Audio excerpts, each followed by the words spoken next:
Hello mambo vipi rafiki unayesikiliza, hii ni dada Flo, tuko na wakati mwingine tena. Yako mengi ndio nipitia mezani na tayari leo ninaye mgeni mrembo ambaye anafanya vitu vingi na vizuri kwa kugusa jamii yeye kama binti na msichana ambaye tayari amekwisha kuona nini cha kufanya kwenye jamii yake.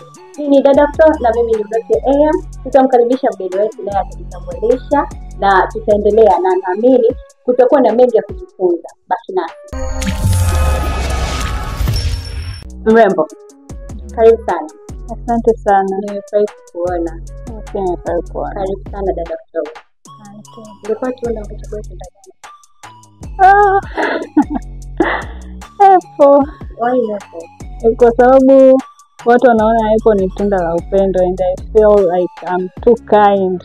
Na upendo sana. Napenda watu. Napenda watoto. Yeah. Mimi naona kwamba watoto they are very innocent and they don't know a lot. Na kuna namna nahisi ukitaka kutimiza ndoto zako au kufanya chochote kikubwa, it need to start at the early stage. Kwamba wewe bado mdogo ndo sasa unaanza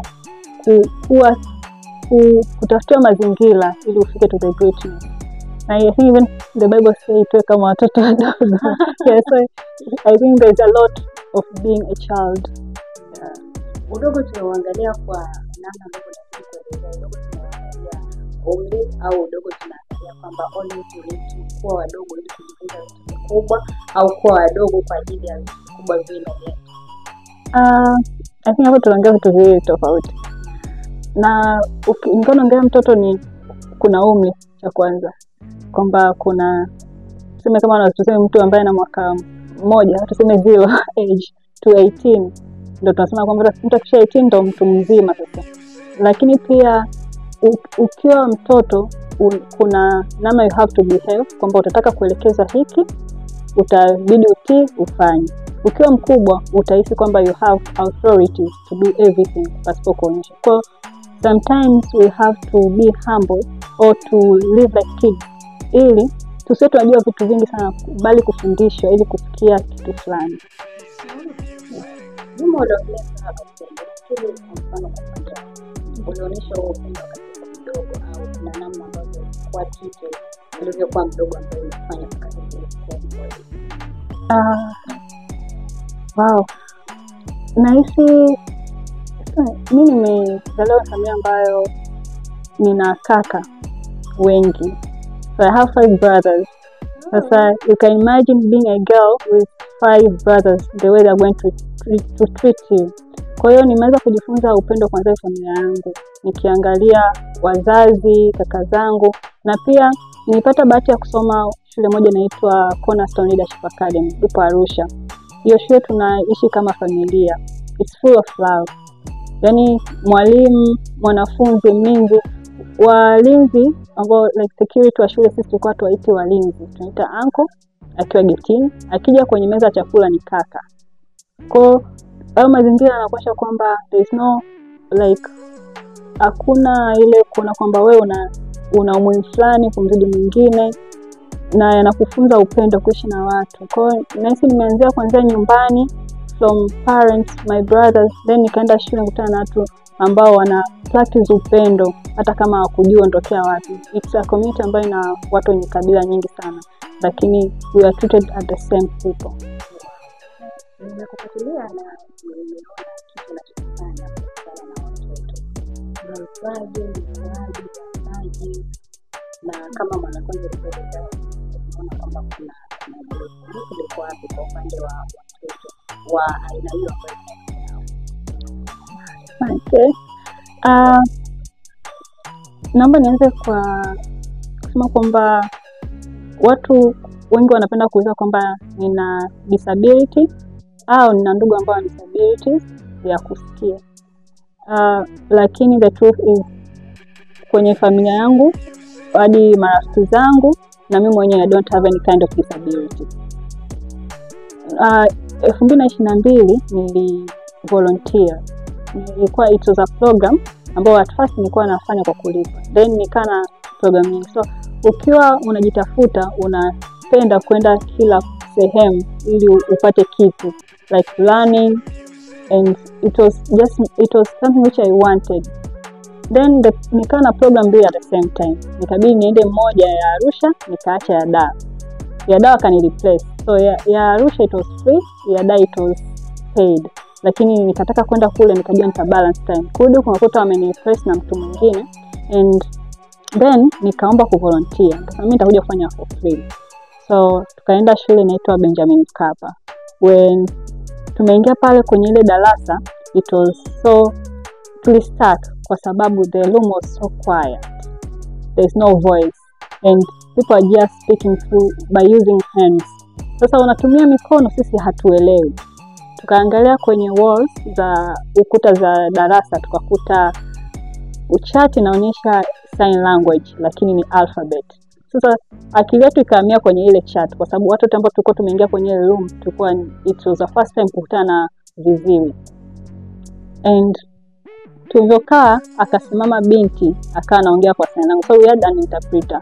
Akaeleza changamoto kwamba alisema kwamba sisi tunakuja shule lakini we fear the future. Asema look at my disability. Nani ataniemploy? Who is going to give me a job? Ninakuja shule kila siku lakini na ndoto, I want to be a doctor, like I want to be an engineer, lakini my language is a barrier to the community. Akainuka mwingine akasema mimi kiziwi, and I was like, okay, kwa hiyo is he comfortable kusema mimi kiziwi? Akasema mimi kiziwi natamani viziwi wenzangu tuwe na ushirikiano. Then I came to realize these people they are just like us, lakini tofauti tu ni kwamba wao wanatumia lugha ambayo sisi tunaiona kwamba ni lugha ya watu disability on. But I think lakini nilivyoona ni kwamba sign language is not a language for people with disability only. It's like anyone can learn. Kama tunajifunza English, tunataka kujifunza French, I think that is the same way to the sign language. So nikasikiza changamoto and nikaondoka, that ilinikaa kichwani, and I was like, okay, I think today I came here kufanya kazi for free but I met my vision. Nikaenda another school inaitwa Mugabe. Nikakutana na watoto. Mmoja akanifuata, akaniongelesha, and sikuwa simuelewi. Nikatafuta peni and karatasi nikampa. So akaanza kuniambia kwamba mimi natoka Bunju nakuja Sinza. It's too far. Konda anielewi kila siku. And sometimes I feel like they abuse us. Kwa sababu tukiwaambia kituo waelewe, na muda mwingine tunapitilizisha vituo. Then I came to realize kwamba there is a challenge in this community. And nikafika sasa nilipoona kwamba kuna challenge, nikaanza kujifunza hawa watu wanaishije. Nikaja kujua kwamba kuna gap in education, health, and in society they face a lot of stigma. Nikaona sasa I should start something. Then nikaanza kama campaign ambayo inaitwa Hearing the Unheard. So I'm the founder of Hearing the Unheard, and we are just helping children with hearing impairment. Au kusema tunawasaidia watoto ambao ni viziwi. Very interesting and very umenifanya naanza kufikiri kwa vitu vingi kwa namna ambavyo ya. Lakini kuna mmoja au nyingine kweli wakati mwingine sisi tunakutana nao, lakini ndio unakuta hapo kwamba tunashindwa kutambua gaps zilizopo na tunashindwa kujua. Lakini kwa my research, since I meet you kwenye social media unafanya yani bado naona kuna kitu. Yani kama wewe unafanya hivyo bado sijaona kwa asilimia kubwa wengine wanafanya. Kuna hizo vitu na namna gani ambavyo tunaweza tukashirikiana kama jamii au kama wanawake, kama wasichana wadogo ambao sisi hatuna disability, lakini tukagusa maisha ya wale ambao wana disability pia na hiyo ya kufikia. Okay. So gap ni kubwa kweli, na ukiangalia mwenyewe nilishai kufanya research, nikawa natafuta kwamba kuna watu ambao ni advocate wa watu ambao ni viziwi. Kwa kwenye kufanya research nilikuta kwamba ni watu ambao wamesoma sign language ndio wanakuwa wana advocate, lakini it's not kwa ukubwa kidogo. Na nikaja kuangalia kwamba mtu ambaye ana advocate sana kuna ni mama, I think yeye ndo ni kiziwi kwanza ambaye amefaulu hadi university. Amefanya vizuri sana na NGO yake pia. anafundisha watu hizi vocational skills viziwi. Kwa hiyo nikaja kujua kwamba there is like kuna low awareness about this community, and vitu ambavyo vinachangia, cha kwanza, kiziwi sio rahisi kugundua kwamba huyu ni kiziwi. Na hapo kuna viziwi ambao wapo tofauti. Kuna ambaye anaweza akasikia kidogo, kuna ambaye hasikii kabisa, na wengine wanasema wanafanya lip reading. Yeye anaweza akaelewa sign language, lakini kwa unaongea hivi na anasoma your lips na anakuelewa. Sasa it's hard kumjua kwamba mtu amepita hivi ni kiziwi. Ni tofauti na mlemavu wa viungo. Utaona wheelchair then utajua kwamba huyu ana shida, lakini kiziwi ukimuona huwezi kujua. Sasa I think hiyo imesababisha pia watu wasiwe na ile hamasa kuwapa haki zao, lakini to be honest they need a lot like other people with disability. Sababu wao wanaogopa kabisa kwamba yani ni sasa tuseme wewe unaongea Kichina, mimi naongea Kiswahili, so we will never be on the same place kwa sababu tutakuwa tunatofautiana. Sasa kitu ambacho we just need is to raise awareness. Watu wajue kwamba there's deaf people, kuna viziwi watoto, na pia jamii inabidi ijue kwamba na mtu kwa kiziwi is not about your parent being viziwi. I have people on my cycle ambao ni members of Hearing and Heard. Wamepata uziwi wakiwa vioni, na amefika mwaka wa 3 amekuwa kiziwi from nowhere, then ameacha chuo. Kuna ambaye amemaliza kabisa chuo akapata uziwi on the process of living maisha kila siku. Kwa kuna effect kubwa ambazo zinasababisha watu wa viziwi. Depressions pia zinasababisha mtu wa kiziwi. Sindano hizi tunazotumia, madawa yanasababisha mtu. Kwa hiyo unakuta mtu amekuwa kiziwi, the process amekuwa unakuta hata mwingine kiziwi ajui sign language, anaenda kupata shida. Kwa hiyo I think people should take uziwi as other disability and start raising awareness. So lazima uanzishe NGO, but go to Google, find data, then post it. Uhudhuria event. For Hearing and Heard tunaandaa event most of the time hadi online. Tuna post, so if a person engages with the content anaweza kujua kwamba kuna this community. So my call for youth ni kwamba they should engage with any program related to hearing impaired people. Wahudhurie event, waende mashuleni. It's fun ukiingia kwenye ile room kukuta viziwi, kwa sababu unakuwa confused. So I like going there kwa sababu unakuwa confused. Kwa pale watakuwa wanaongea kitu, sometimes I don't understand, sometimes I understand. Na nitajikuta kwamba na learn vitu vipya, kwa sababu let's say last week we had an outreach. Tufika pale, so it was amazing kwamba sisi tunasema kama unaitwa Ones, then you have your name, mmoja ka nickname. So they do the same. Kwa hiyo utasikia nakwambia, kwa mfano mimi nakwambia Flora, ananitajia jina langu kwa lugha yangu, akasema kwamba your nickname is this because I wear glasses. So mwingine akamwona akicheka na hapa panadunkia, so they tell because of this that is your nickname. So they give you, there's a lot of uniqueness when you meet these people. So I wish most of you to engage kwenye hizo activities. We have very few schools of people with hearing impairment, lakini we can utilize it. Also, I can even call for the government to create more inclusive schools. We have schools but we don't have expertise. Hatuna watu ambao ni sign language expertise. Sign language interpreter na mwalimu wa sign language anayefundisha darasani ni watu wawili tofauti. Yeah. Kwa hiyo strategies za kufundisha ni tofauti. So we need to have a lot of teachers, expertise ambao they can help these kids kufika malengo yao. So the government should help to create more inclusive education.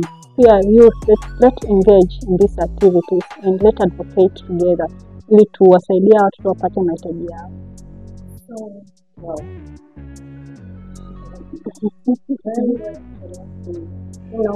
Kuna wakati unakutana na vitu au unakutana na changamoto ya kitu, hapo unaweza ukatamani kuanzisha, yani mimi hapa ninazungumza na wewe natamani siku moja dada Flo iende shuleni kukutana nao wasichana hata kwa wavulana, kupata vile ambavyo wana feel na waweze kuelezea kwa sana. Lakini sasa sijui hizo langu sana. Hii kwangu kwa mfano mtu kama mimi nakuwa au kwako wewe, je, unajipa muda wa kujifunza hii sign language au kuna watu ambao wako nyuma yako tayari mnashirikiana wao wakibase sign language ndio wewe una project, au kwa vile wewe sasa ndio founder unatakiwa ufanye? Okay. So I'll start with myself. Mimi huwa najifunza kidogo labda alphabet na vitu muhimu labda kama kusalimia, na it's hard kwa sababu it's a process of learning new language. Lakini pia mimi kuna vitu naamini kwamba technology can do everything. So nakwambia nahisi kwamba my delay to learn sign language can bring something into existence. Ndio nachoamini cha kwanza. Lakini pia we have 2 programs ambazo ni online na physical online na physical training ya sign language. Sasa mimi na members wapo 60 au ni watu wamejitolea ku contribute their resources. Hapo naongea kuanzia hela hadi vitu kwa ajili ya watoto ambao wana uziwi, and wanatoa hizo materials. Sasa in order to na wao kwamba wapate chance ya wakiwa na kusema lese tunaenda shule ili waweze kuinteract na watoto, tunabidi wafundishe sign language, na it take time wao kujua kila kitu, hawezi wakajifunza kila kitu. So tuna online training. Tulianza mwezi wa 3, tulifanya kwa mwezi mmoja. Kwa hiyo unafundishwa zile basic sign language. We have members ambao wapo kama 5 ni sign language expertise. Kwa hiyo wanajitolea, wanafundisha. Na pia kuna shule zipo ambazo kuna wanafunzi vizuri lakini walimu wote hawajui sign language. So we are going to start a class at one of the school here in Dar es Salaam. Kwa hiyo experts wetu wa sign language wanajitolea, wanaenda pale wanawafundisha. Na members wakienda kwenye event tunafanya ile activities, then wale watoto wanafundisha kwanza sign language na wao. Kwa hiyo wanaanza kufundisha polepole vile ambavyo wanataka, mbele mfanyeni hiki wanakuelekeza, kusalimia labda mama nini, wanafundisha. Then na expert wetu pia anafuta na wafundisha wale members kwamba mnabidi mwasalimie hivi, au kuna hiki mkifanya itakuwa kosa, hiki mkifanya itakuwa kosa. Kwa hiyo tunafundishana pale before engage with the kids. Yeah. Kwa hiyo kwa mfano wewe unataka kuinteract nao, then unataka kuongea nao, kitu ambacho itafanyika ni kwamba utabidi ujue, kwa sababu it's going to be your first time, inabidi ujue zile basic, labda kujitambulisha. Then kama itakuwa ni ngumu kuendelea, lazima uende na interpreter. Kwa hiyo utapokuwa unaongea atakusaidia kuelewesha. Na watakuwa engaged, utakuwa ukiongea wanakuangalia. Sasa atakuwa anakuangalia sababu kuna mwingine anakuwa anasoma lips anaelewa. But kuna mwingine pia anaweza kaa hawezi kuengage na wewe vizuri kwa sababu wengine wanakuwa wana visual inakuwa ipo very low. Kwa hiyo inakuwa pia hiyo ni changamoto pia. Sasa unakuta naye anakuwa na mwenzake pembeni anayemuonyesha sign language kwa ukaribu. Lakini ukiwa na sign language interpreter is very important when you don't know sign language at all, au kama ukiwa bado ni mtu unayejifunza, ili usikosee. Na yeye mwenyewe anataka vizini very open people. Ukienda pale kuonyesha sign ambazo hazipo, atakwambia kabisa hatujakuelewa. Anakuambia direct. Kwa they are very honest people sana. My name. So my name is, this is F, this is F, this is L, this is O, this is A, R, this is A, and this is Flora. Wow. Very interesting guys. Paka sasa hivi kuna changamoto yoyote ambayo umesikia paka unaweza ukasema hii inaweza ikanifahamisha kwa namna moja au nyingine?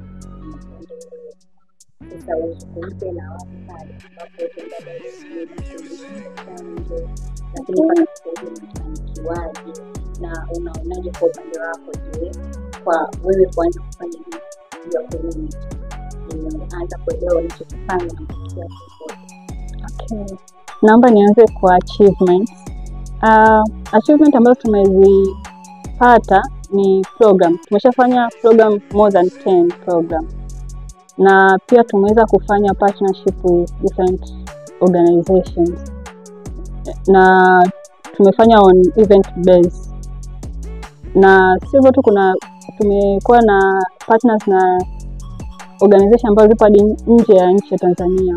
We are now working like 2 organizations ambazo zipo Nigeria, and we just do it to raise awareness.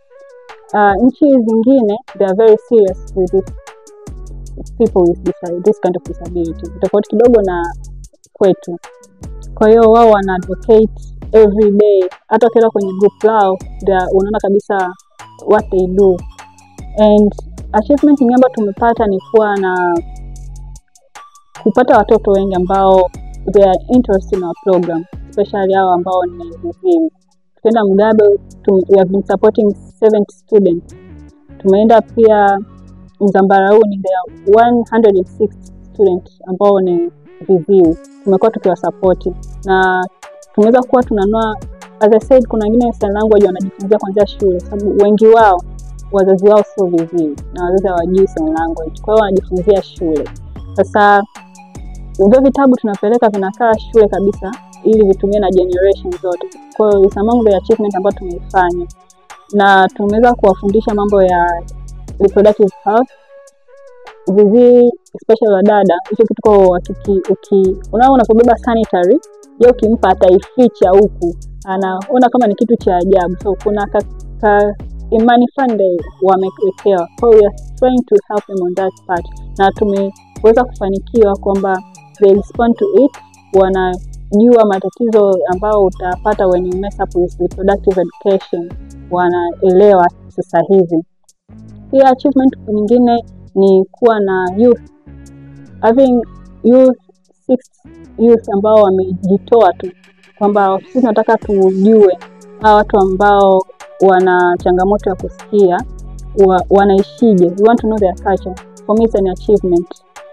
Kwa hiyo tumekuwa na watu wengi ambao wanajoin na kila siku wanajoin. Tuliweka form wakajaza watu, tukasema this is enough, lakini kila siku wanazidi kuongezeka. Yani every month watu wanaongezeka and we go to the event. Na tumekuwa na ushirikiano mzuri sana na shule. Kiasi kwamba walimu nao wamekuwa na ile mwamko fulani wa kuwasaidia wale watoto na inakuwa very impressive. Changamoto ambayo tunaipitia sana kwanza ni kwenye upande wa kupata data za watu ambao wana viziwi. Ukienda kutafuta data, current data, statistics including, uwezi ukazipata kirahisi. Na pia vifaa kuanzia the classes na hadi vitabu havikizi mahitaji yao.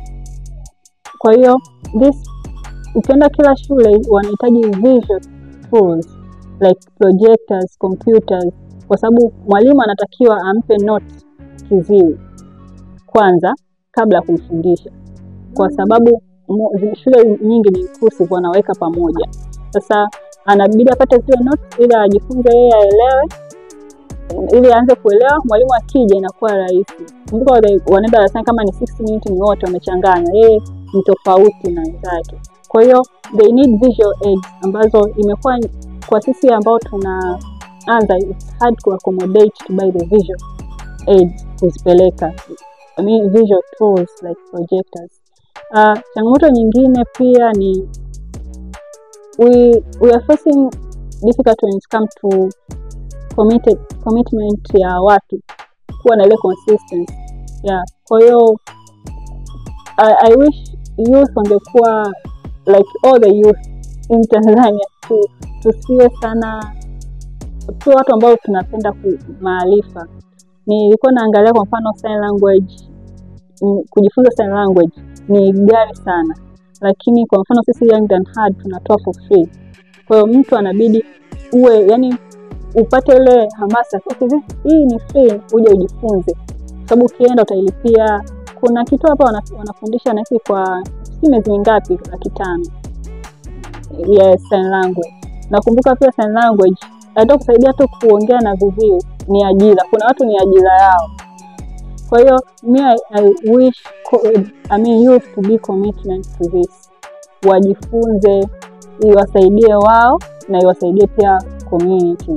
I think that is what the challenge. Hiyo ndio challenge, you don't have enough tools, and pia mwamko wa watu ndio tatizo kubwa ambalo tunafface. Nakushangaa msichana mwanamke unapambana kwa jamii yetu, kuna namna ambayo tunafanya kitu kigumu sana mpaka kuwa committed, kuandaa event na watu wakawa na wewe kwanza kuelewa na kushika mkono. Kwako binti, hujapata changamoto yoyote kama msichana? Napata changamoto kwamba watu wanielewi. Na watu wanielewi kwamba wewe sio kiziwi. Kwa nini unafanya hivi? Hiyo ndio the most question. Kila mtu. Kwa nikutana na mtu ambaye anijui kabisa, ananiuliza cha kwanza, au kwenu ni kuna mtu kiziwi imekumotivate? Na no. Hamna. It's just impasse. Yes, impasse. Umefika sehemu umeona kwamba hawana watu, hamna mtu wa kuwasemea. Wewe umepata neema, nasikia, naongea, I should do that. Yeah. Kwa sababu unajua viziwi pia akiwa si kuongea pia ongea. Yeah. Mtu ambaye atakuwa anaongea ni ambaye amepata uziwi akiwa mkubwa, akishaanza kuongea. Kwa hiyo hata akiongea anatoa sauti, lakini hawezi kuwa sauti kubwa, kidogo. Kwa hiyo ndio kitu ambacho watu wanalishangaa most of the time. Lakini vitu vingine it's well.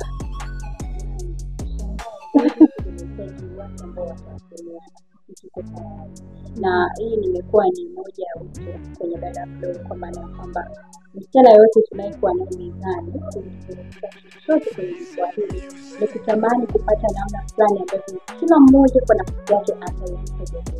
Kwa hiyo unaposhangaa au unapokuwa unaonyesha mshtuko na without kuonyesha support, unaweza kuwa unatidisappoint. Dada Flora inatamani kupata wasichana ambao watakuwa wakomavu kwenye vitu vingine vya kiume. Kuna mtu aliyewahi kunifundisha kumwambia sometimes kwenye maombi yetu wakati tunamkaa asubuhi, kumwambia ile kawaida, mimi ni mwanamke, mimi sio wewe.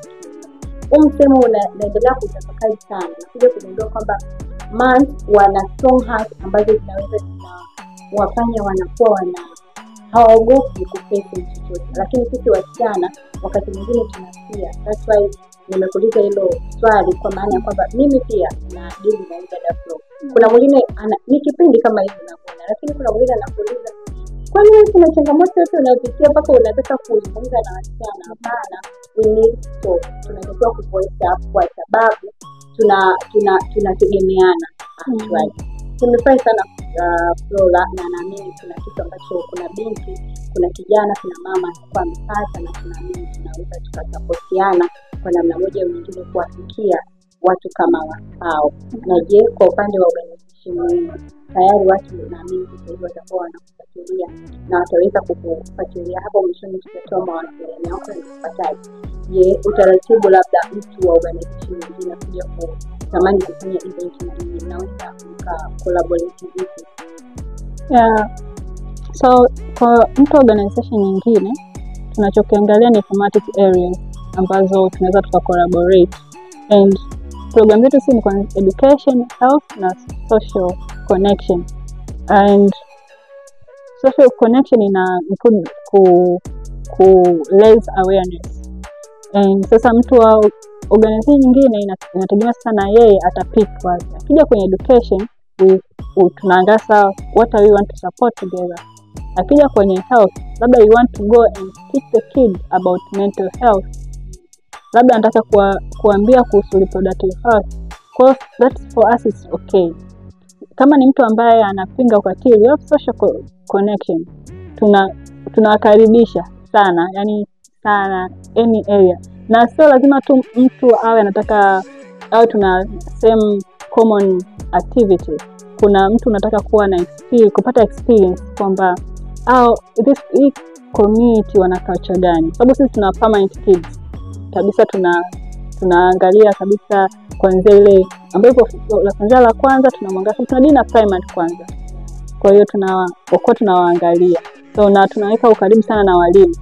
Na mwalimu kuna kitu kinaendelea hivyo, mitihani inakaribia labda ya darasa la 4, atupe feedback, atupe matokeo, tuangalie ile progress. Then tunakuja kugundua kwamba okay, wanasoma lakini tatizo lipo hapa, ili tuendelee kutatua. Kwa hiyo kama people want to cooperate to us to partners, tunawakaribisha sana.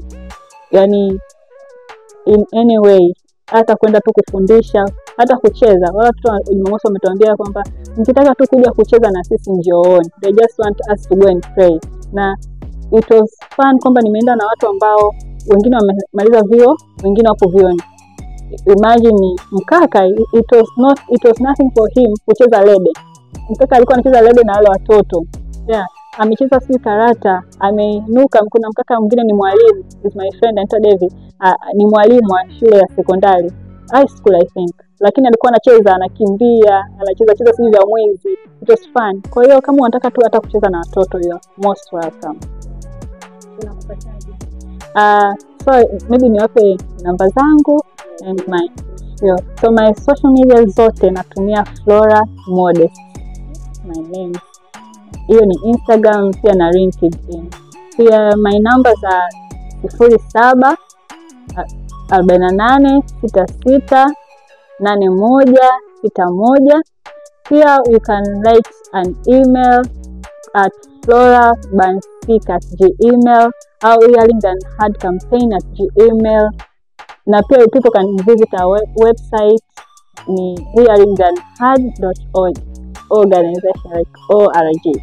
So they can visit and learn more about us.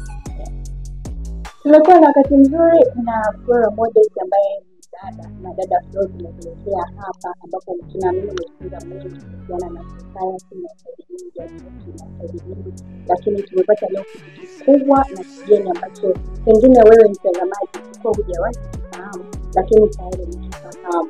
Tunashukuru sana kwa kuendelea kutufuatilia.